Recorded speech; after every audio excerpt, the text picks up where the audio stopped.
అందరికీ నమస్కారం. చంద్రబాబు నాయుడు గారి కూటమి ప్రభుత్వం అధికారంలోకి రావంగానే సామాజిక న్యాయం ఎక్కడా అని నేను సూటిగా ప్రశ్నిస్తా ఉన్నా. మీ మొదటి సంతకమే సామాజిక మోసంపై చేశారు. సామాజిక మోసంపై చేశారు. బీసీ, ఎస్సీ, ఎస్టీ, ముస్లింలని అగౌరవపరిచారు. మీరు 2019లో ఉప ముఖ్యమంత్రి పదవుల్ని మీరిద్దరికి కేటాయించారు. ఒకటి నిమ్మకాయల చినరాజప్ప గారు కాపు సామాజిక వర్గం, కె కృష్ణమూర్తి గారు బీసీ గౌడ సామాజిక వర్గానికి ఇచ్చారు. మీ తర్వాత జగన్మోహన్ రెడ్డి గారు సామాజిక న్యాయం పాటిస్తూ మీకన్నా మిన్నగా మీరిద్దరికిస్తే జగన్మోహన్ రెడ్డి గారు 10 మందికి ఉప ముఖ్యమంత్రి పదవులు ఇచ్చారు. ఆయన 5 ఏళ్ల పాలనలో బీసీ, ఎస్సీ, ఎస్టీ, ముస్లిం, కాపు వర్గాలకి ఉప ముఖ్యమంత్రి పదవులు ఇచ్చి ఆ సామాజిక వర్గాల ఆత్మ గౌరవాన్ని పెంచారు. సామాజిక న్యాయం చేశారు. సోషల్ ఇంజనీరింగ్ లో ఆయన విప్లవాత్మకమైనటువంటి మార్పులు తెచ్చేటువంటి ప్రయత్నం చేశారు. మీరు అంతకన్నా మిన్నగా చేయాలి. కానీ బీసీ, ఎస్సీ, ఎస్టీ, ముస్లిం వర్గాలకి ఉప ముఖ్యమంత్రి పదవులు ఇవ్వకుండా కేవలం పవన్ కళ్యాణ్ గారికి మాత్రమే ఉప ముఖ్యమంత్రి పదవి ఇచ్చి బీసీలని, ఎస్సీలని, ఎస్టీలని, ముస్లింలని మీరు అవమానించిన మాట వాస్తవం. ఈ వర్గాలకి కేబినెట్ కూర్పులో ఉప ముఖ్యమంత్రి పదవులు ఎందుకు ఇలా?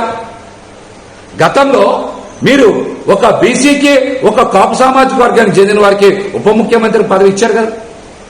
మీకన్నా మిన్నగా జగన్మోహన్ రెడ్డి గారు మరి 10 మందికి ఉప ముఖ్యమంత్రి పదవులు ఇచ్చారు. బీసీ, ఎస్సీ, ఎస్టీ, ముస్లింలని గౌరవించారు. సామాజిక న్యాయం చేశారు. కానీ మీరు మాత్రం అధికారం చేపట్టినటువంటి మొదటి రోజే సామాజిక మోసం చేశారు. బీసీ, ఎస్సీ, ఎస్టీ, ముస్లింలకి ఎందుకు ఉప ముఖ్యమంత్రి పదవులు ఇవ్వలేదో, బీసీ, ఎస్సీ, ఎస్టీ, ముస్లింలకి ఎందుకు ఉప ముఖ్యమంత్రి పదవులు ఇవ్వలేదో మీరు ఈ రోజున రాష్ట్రంలో ఉన్నటువంటి ఈ వర్గాలందరికీ కూడా సమాధానం చెప్పాలి. మీరు కష్టకాలంలో ఉన్నప్పుడు, మీ పార్టీల్ని మొయ్యాల్సి వచ్చినప్పుడు, మీరు ఇబ్బందుల్లో ఉన్నప్పుడు,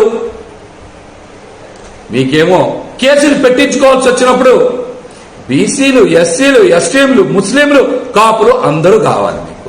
కానీ అధికారంలోకి వచ్చినప్పుడు మాత్రం ఈ వర్గాలకి ఎందుకు సముచిత స్థానం కేటాయించలేదు? దీనికి సమాధానం చెప్పండి. జగన్మోహన్ రెడ్డి గారి కన్నా మిన్నగా మీరు సామాజిక న్యాయం చేయాలి అంటే మీరు అంతకు మించి క్యాబినెట్లో బీసీ, ఎస్సీ, ఎస్టీ, ముస్లింలకి స్థానాలు కేటాయించాలి.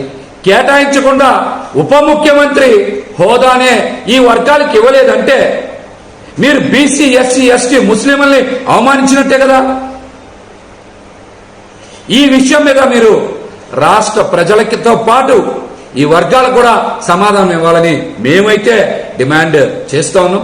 జగన్మోహన్ రెడ్డి గారు చేసినటువంటి అద్భుతమైనటువంటి సామాజిక మార్పు, సామాజిక న్యాయాన్ని ఇప్పటికైనా సరే బీసీ, ఎస్సీ, ఎస్టీ, ముస్లింలు, కాపులు గుర్తించాలి.